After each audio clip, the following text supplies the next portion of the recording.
जय श्री राधा कृष्णा। आज हम हनुमान जयंती की व्रत कथा सुनेंगे।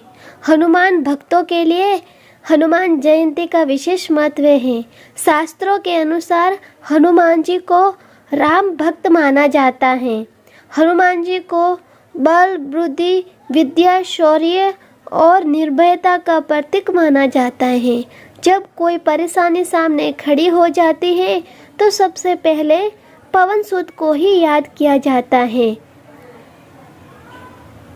इनको कई नामों से भी पुकारते हैं, जैसे चिरंजीवी, बजरंगबली, पवन सुत, महावीर, बाली बीमा, अंजनी सुत, संकट मोचन और अजनेय।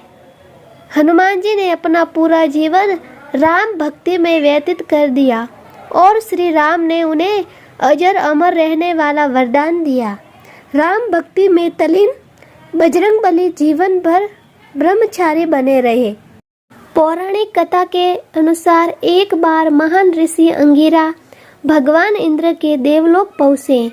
वहाँ पर इंद्र ने पुंजिकस्त्रा नाम की अप्सरा के द्वारा नृत्य प्रदर्शन की व्यवस्था की, लेकिन ऋषि को अप्सरा के नृत्य में कोई दिलचस्पी नहीं थी, इसलिए वह गहन ध्यान में चले गए। अंत में जब उसके अप्सरा के नृत्य के बारे में पूछा गया तो उन्होंने ईमानदारी से कहा कि उन्हें नृत्य देखने में कोई दिलचस्पी नहीं है। यह सुनकर पुंजिकस्त्रा ऋषि पर क्रोधित हो गई। बदले में ऋषि अंगिरा ने नर्तकी को श्राप देते हुए कहा कि वह एक बंदरिया के रूप में धरती पर जन्म लेंगी। पुंजिकस्त्रा ने ऋषि से क्षमा याचना की, लेकिन ऋषि ने अपना श्राप वापस नहीं लिया। नर्तकी एक अन्य ऋषि के पास गई और ऋषि ने अप्सरा को आशीर्वाद दिया कि सतयुग में भगवान विष्णु का एक अवतार प्रकट होगा। इस तरह पुंजिकस्त्रा ने सतयुग में वानर राज कुंजर की बेटी अंजना के रूप में जन्म लिया और उनका विवाह कपिराज केसरी से हुआ, जो एक वानर राजा थे। इसके बाद दोनों के एक पुत्र हुआ, जिसे शक्तिशाली हनुमान कहा गया। भगवान शिव के 11वें अवतार माने जाने वाले हनुमान जी के जन्मदिन को हनुमान जयंती के रूप में बड़े धूमधाम से ये पर्व हिंदुओं का एक प्रमुख स्थान है।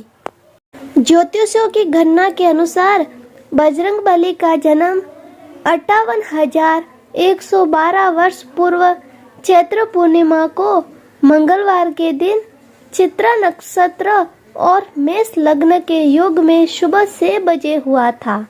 कहा जाता है कि भारत के झारखंड राज्य के गुमला जिले के आंजन नाम के छोटे से पहाड़ी गांव में एक गुफा में हुआ था। जब महावीर जी का जन्म हुआ तो उसका शरीर वज्र के समान था। हनुमान जी के जन्म से जुड़ी पौराणिक कथा के अनुसार सतयुग में राजा दशरथ ने संतान प्राप्ति के लिए गुरु वशिष्ठ के मार्गदर्शन में पुत्र कामेष्टि यज्ञ करवाया था, जिसे ऋषि ऋषि ने संपन्न किया। यह संपन्न होते ही यज्ञ कुंड से अग्निदेव स्वयं खीर का पात्र लेकर प्रकट हुए और तीनों रानियों को बांट दिया। उसी वक्त रानी कैकेयी के हाथों से एक चील ने खीर छीन ली और मुख में भरकर उड़ गई। चील जब उड़ी तो देवी अंजनी के आश्रम से होकर गुजरी और उस वक्त अंजनी ऊपर देख रही थी। अंजनी के मुख में खीर का आंशिक भाग गिर गया और अनायास वह खीर को निगल गई, जिसकी वजह से वह गर्भवती हुई। उन्होंने चैत्र माह की पुण्यतिथि पूर्णिमा को बजरंगबली को जन्म दिया। अजर अमर बजरंगबली भगवान श्री राम के अनन्य भक्त हुए और सदैव ब्रह्मचारी रहे। जय हो बजरंगबली भगवान की। तो हमारे भगवान बजरंगबली की जन्म की कथा समाप्त हो गई।